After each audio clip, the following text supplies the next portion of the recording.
ಸ್ನೇಹಿತರೆ, ನಿಮ್ಮೆಲ್ರಿಗೂ ನಮಸ್ಕಾರ. ನಾನು KJ ಹಳ್ಳಿ ಸುರೇಶ್.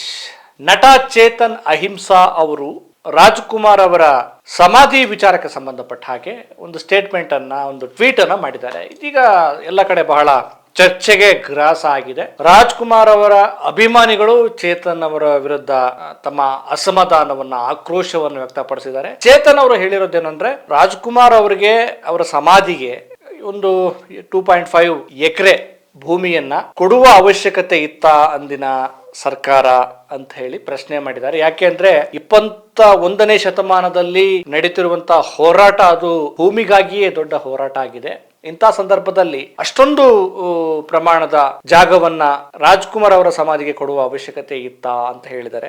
ಜೊತೆಗೆ ರಾಜ್ಕುಮಾರ್ ಅವರ ಕಲಾ ಸಾಧನೆಯನ್ನು ನಾನು ಗೌರವಿಸ್ತೇನೆ. ಅದೇ ರೀತಿ ಕನ್ನಡ ಚಿತ್ರರಂಗದಲ್ಲಿ ರಾಜ್ಕುಮಾರ್ ಅವರಂತೆ ಇತರೆ ನಟರು ಕೂಡ ಕೊಡುಗೆಯನ್ನ ಕೊಟ್ಟಿದ್ದಾರೆ ಅಂತ ಹೇಳ್ತಿದ್ದಾರೆ. ಇದೀಗ ಈ ಚರ್ಚೆ ಬಹಳ ಚರ್ಚೆಗೆ ಮತ್ತೆ ಸ್ವಲ್ಪ ರಾಜ್ಕುಮಾರ್ ಅವರ ಅಭಿಮಾನಿಗಳಲ್ಲಿ ಮತ್ತೆ ಕನ್ನಡಿಗರಲ್ಲಿ ಸ್ವಲ್ಪ ಆಕ್ರೋಶಕ್ಕೆ ಕಾರಣ ಆಗಿದೆ. ಸ್ನೇಹಿತರೆ, ಡಾಕ್ಟರ್ ರಾಜ್ಕುಮಾರ್, ವರನಟ ಡಾಕ್ಟರ್ ರಾಜ್ಕುಮಾರ್ ಅವರು ಕರ್ನಾಟಕದ ಆಸ್ತಿ ಅಂತ ಹೇಳುವುದರಲ್ಲಿ ಯಾವುದೇ ಉತ್ಪ್ರೇಕ್ಷೆ ಇಲ್ಲ.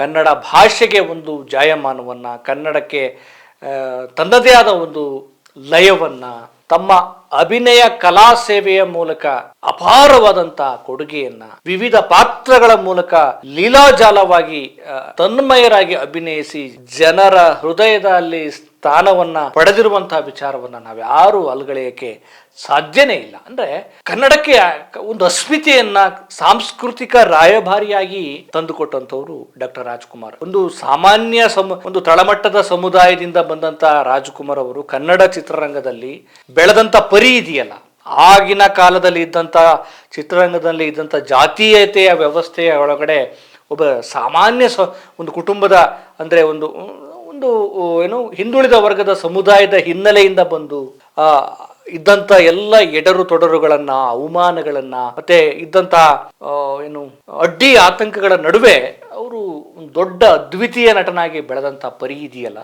ಅದು ಗ್ರೇಟ್, ದೊಡ್ಡ ಸಾಧನೆ. ಅದು ಜೊತೆಗೆ ಕನ್ನಡಕ್ಕೆ ಅವರ ಕೊಡುಗೆ ಅಂದ್ರೆ ಅವರ ಅಭಿನಯದ ಚಾತುರ್ಯದ ಮೂಲಕ, ಭಾಷೆಯನ್ನ ಬಳಸುವ ರೀತಿಯ ಮೂಲಕ, ಮತ್ತೆ ವಿವಿಧ ಪಾತ್ರಗಳಲ್ಲಿ ತನ್ಮಯರಾಗಿ ತಾವೇ ಆ ಪಾತ್ರವಾಗುತ್ತಿದ್ದ ರೀತಿಯ ಮೂಲಕ ಡಾಕ್ಟರ್ ರಾಜ್ಕುಮಾರ್ ದೊಡ್ಡ ಮೇರು ವ್ಯಕ್ತಿತ್ವವಾಗಿ ಬೆಳೆದಿದ್ದಾರೆ. ಅದಕ್ಕೆ ರಾಜ್ಕುಮಾರ್ ಅಂದ್ರೆ ಎಲ್ಲರಿಗೂ ಅಷ್ಟು ಪ್ರೀತಿ, ಅಷ್ಟು ಅಕ್ಕರೆ, ಅಷ್ಟು ಅಭಿಮಾನ. ನಿನ್ನೆ ಕೂಡ ಅವರ ಬರ್ತ್ಡೇ ಆಯ್ತು. ಅವರ ಅಭಿಮಾನಿಗಳು, ಕನ್ನಡಿಗರು ಎಲ್ಲರೂ ಕೂಡ ಪ್ರತಿ ವರ್ಷವೂ ಕೂಡ ವಿಶೇಷವಾಗಿ ಅವರ ಜನ್ಮದಿನವನ್ನ ಪ್ರೀತಿಯಿಂದ, ಅತ್ಯಂತ ಸಂಭ್ರಮದಿಂದ, ಸಡಗರದಿಂದ ಆಚರಣೆ ಮಾಡ್ತಾರೆ. ರಾಜ್ಕುಮಾರ್ ಅವರ ಇನ್ನೊಂದು ವಿಶೇಷತೆ ಏನಂದ್ರೆ, ದೊಡ್ಡ ನಾಯಕ ನಟನಾಗಿ, ಒಬ್ಬ ಕಲಾವಿದನಾಗಿ ರೂಪುಗೊಂಡಿದ್ರು ಸಹ ನಾನೇನು ಅಲ್ಲ, ನಾನು ಒಬ್ಬ ಜನಸಾಮಾನ್ಯ.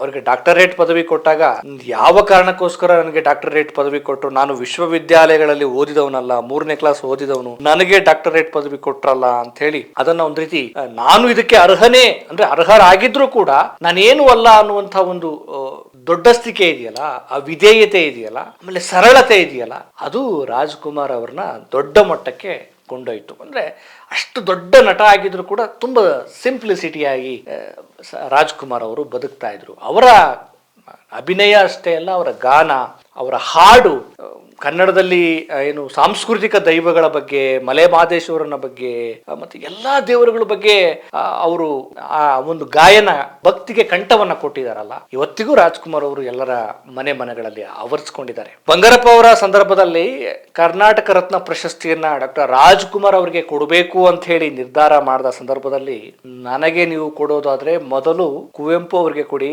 ಅವರ ಸಾಧನೆ ದೊಡ್ಡದು, ಅವರ ಮುಂದೆ ನಾನೇನು ಅಂತ ಹೇಳಿ ಮೊದಲು ಕುವೆಂಪು ಅವರಿಗೆ ಕರ್ನಾಟಕ ರತ್ನ ಪ್ರಶಸ್ತಿಯನ್ನ ಕೊಡಿಸಿ ಆಮೇಲೆ ತಾವು ಪಡಿತಾರೆ. ಇದು ರಾಜ್ಕುಮಾರ್ ಅವರ ಹೆಗ್ಗಳಿಕೆ.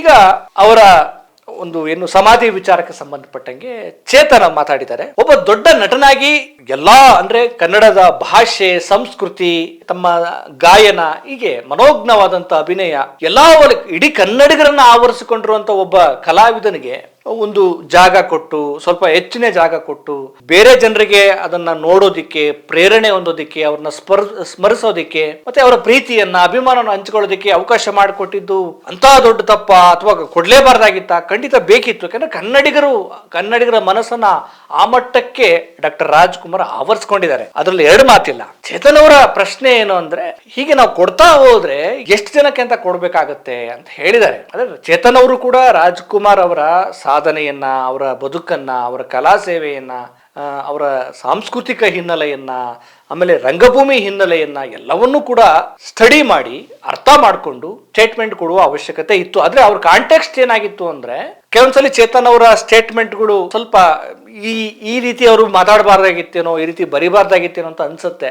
ಇನ್ನೂ ಸ್ವಲ್ಪ ಅವರು ಡೆಪ್ತ್ ಆಗಿ ಕರ್ನಾಟಕದ ಸಂಸ್ಕೃತಿಯನ್ನ, ಸಾಮಾಜಿಕ ಜೀವನವನ್ನ ಸ್ವಲ್ಪ ಇನ್ನೂ ಸ್ಟಡಿ ಮಾಡುವ ಅವಶ್ಯಕತೆ ಇದೆ ಅಂತ ನನಗೆ ವೈಯಕ್ತಿಕವಾದಂತ ಅಭಿಪ್ರಾಯ. ಸ್ನೇಹಿತರೆ, ಮನುಷ್ಯ ಸತ್ತ ಮೇಲೆ ಅವನು ಬದುಕುವುದು ಅವನ ಸೇವಾ ಕಾರ್ಯಗಳು, ಅವನ ಕೆಲಸಗಳು, ಅವನ ಚಿಂತನೆಗಳು, ಅವನ ವಿಚಾರಗಳ ಮೂಲಕ. ಈಗ ರಾಜ್ಕುಮಾರ್ ಅವರು ಇನ್ನೂ ಬದುಕಿದ್ದಾರೆ ಅಂತ ಅಂದ್ರೆ ಅವರ ಚಿತ್ರಗಳ ಮೂಲಕ, ಅವರ ಮನೋಜ್ಞವಾದಂತಹ ನಟನೆಯ ಮೂಲಕ, ಅವರ ಹಾಡಿನ ಮೂಲಕ, ಅವರು ಮಾಡಿದಂತ ಸೇವೆಯ ಮೂಲಕ, ಅವರ ನೆನಪುಗಳ ಮೂಲಕ ಉಳಿತಾರೆ. ಹಾಗೆ ಈಗ ನೋಡಿ, ಕಲಾಗ್ರಾಮದಲ್ಲಿ GS ಶಿವರುದ್ರಪ್ಪನವರು ತೀರ್ಕೊಂಡ ನಂತರ ಅಲ್ಲಿ ಅವ್ರನ್ನ ಸಮಾಧಿಯನ್ನ ಮಾಡಬೇಕು, ಅವ್ರನ್ನ ಹಾಕ್ಬೇಕು. ಅನಂತರ ಏನು ದೊಡ್ಡ ದೊಡ್ಡ ಸಾಹಿತಿಗಳು ಅವ್ರನ್ನೆಲ್ಲ ಕೂಡ ಅಲ್ಲಿ ಅಂತ್ಯ ಸಂಸ್ಕಾರ ಮಾಡಬೇಕು ಅನ್ನುವಂಥ ಚರ್ಚೆ ಆಯಿತು. ಕೆಲವರೆಲ್ಲ ಅದಕ್ಕೆ ತಗಾದೆ ತೆಗೆದ್ರು. ಒಂದು ಸಾಂಸ್ಕೃತಿಕ ಕೇಂದ್ರವನ್ನ, ಒಂದು ರೀತಿ ಸ್ಮಶಾನವನ್ನ ಮಾಡಬೇಕಾ ಅನ್ನುವಂಥ ಚರ್ಚೆ ಕೂಡ ಬಂತು.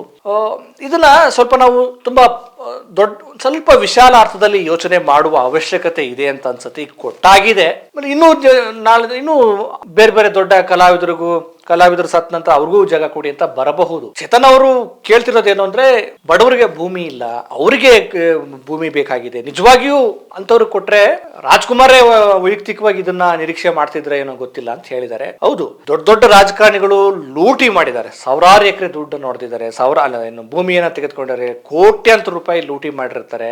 ಅಂತವರ ಭೂಮಿಯನ್ನ, ಅಂತವರ ದುಡ್ಡನ್ನ ಜನಸಾಮಾನ್ಯರಿಗೆ ಬಳಕೆ ಮಾಡ್ಬೇಕಾಗಿದೆ. ಜೊತೆಗೆ ಚೇತನ್ ಈ ತರದೊಂದು ಪ್ರಶ್ನೆ ಕೇಳಿದ್ರು ಅಂದ ತಕ್ಷಣ ಅಯ್ಯೋ ಅದನ್ನ ಮಾತಾಡ್ಲೇಬಾರ್ದು, ರಾಜ್ಕುಮಾರ್ ಬಗ್ಗೆ ಪ್ರಶ್ನೆನೇ ಎತ್ತಬಾರ್ದು ಅನ್ನೋದು, ಆ ತರದ್ದು ಮೆಂಟಾಲಿಟಿ ಬೇಕಾಗಿಲ್ಲ. ಆಮೇಲೆ ಆ ಪ್ರಶ್ನೆ ಎತ್ತಿದ ತಕ್ಷಣ ಅವ್ರನ್ನ ತುಂಬಾ ಕೀಳು ಮಟ್ಟದಲ್ಲಿ ನಿಂದನೆ ಮಾಡೋದು ಕೂಡ ಬೇಕಾಗಿಲ್ಲ. ರಾಜ್ಕುಮಾರ್ ಅವರು ಬದುಕಿದ್ರು ಕೂಡ ಇದನ್ನ ಅಷ್ಟು ದೊಡ್ಡದು ಮಾಡಬೇಡಿ ಅಂತಾನೆ ಹೇಳ್ತಾ ಇದ್ರು. ಅಷ್ಟು ಸರಳತೆ, ಅಷ್ಟು ಒಂದು ಒಳ್ಳೆಯ ಆರೋಗ್ಯಕರವಾದ ಚರ್ಚೆಗೆ ಕಾರಣ ಆಗ್ಲಿ.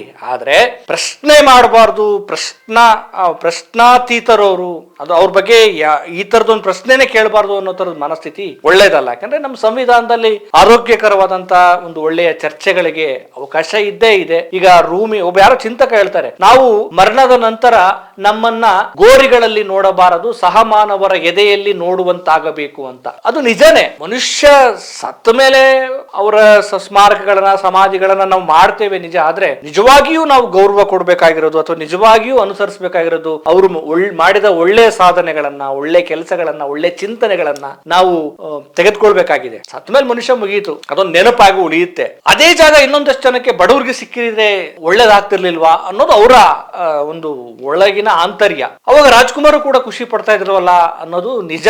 ಹಾಗೆ ಅದನ್ನ ಆ ನೆಲೆಯಲ್ಲಿ ನೋಡಬೇಕಾಗಿದೆ. ಅಂದ್ರೆ ರಾಜ್ಕುಮಾರ್ ಅವರು ಆ ಮಟ್ಟಕ್ಕೆ ಜನರನ್ನ ಆವರಿಸಿಕೊಂಡಿರೋದ್ರಿಂದ ಚೇತನ್ ಅವ್ರಿಗೆ ಪ್ರಶ್ನೆ ಕೇಳಿದ್ರೆ ಈ ತರದ ಪ್ರಶ್ನೆ ಮಾಡಬಾರ್ದು ಅನ್ನೋ ತರದಲ್ಲಿ ಬರುತ್ತೆ. ಅಂತಿಮವಾಗಿ ಒಂದು ಯಾವುದೇ ಜಾಗ, ಅದೊಂದು ಸಮಾಧಿ, ಒಂದು ಪ್ರೇರಣೆ, ಒಂದು ಸ್ಮಾರಕ ಆಗುತ್ತೆ ನಿಜ, ಮಾಡಬಹುದು ನಿಜ. ಅಲ್ಲೊಂದಷ್ಟು ಜನರಿಗೆ ನಾನು ಹೇಳೋದು ರಾಜ್ಕುಮಾರ್ ಸಮಾಧಿಗೆ ಅಷ್ಟೇ ಅಂತ ಅಲ್ಲ, ಬೇರೆ ಯಾವುದೇ ಜಾಗಗಳಲ್ಲಿ ಅವರ ನೆನಪಲ್ಲಿ, ಅವರ ಒಂದು ಪ್ರೇರಣೆಯಲ್ಲಿ, ದೊಡ್ಡ ದೊಡ್ಡ ಸಾಧಕರ ಚಿಂತನೆಯಲ್ಲಿ ಬೇರೆ ಜಾಗಗಳನ್ನ ಇಲ್ಲದವರ ಜನರಿಗೆ ವಾಸಿಸುವ ತಾವಾಗಿ, ತಾಣವಾಗಿ, ಒಂದು ನೆಲೆಯಾಗಿ ನಾವು ರೂಪಿಸಿಕೊಟ್ರೆ ಅದು ಕೂಡ ಒಂದು ದೊಡ್ಡ ಮಟ್ಟದ ಸೇವೆ.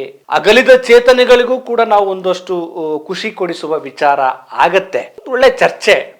ರಾಜ್ಕುಮಾರ್ ಅವರ ಸಾಧನೆ, ಕಲಾ ಸೇವೆ, ಪ್ರೀತಿಯನ್ನ ಯಾರೂ ಅಲ್ಲಗಳೆಯೋದಕ್ಕೆ ಸಾಧ್ಯನೇ ಇಲ್ಲ. ಆಗ ಲಂಕೇಶ್ ಅವರು ಕೂಡ ಗೋಕಾಕ್ ಚಳುವಳಿಗೆ ಧುಮುಕೋ ರೀತಿಯಲ್ಲಿ ನೀವು ಬರಬೇಕಾಗಿದೆ ಅನ್ನೋ ರೀತಿಯಲ್ಲಿ ಪತ್ರವನ್ನು ಬರೆದಾಗ ಏನು ಲಂಕೇಶ್ ಅವರ ವಿರುದ್ಧನೂ ಕೂಡ ಅವರ ರಾಜ್ಕುಮಾರ್ ಅಭಿಮಾನಿಗಳು ಮುಗಿಬಿದ್ದಿದ್ರು.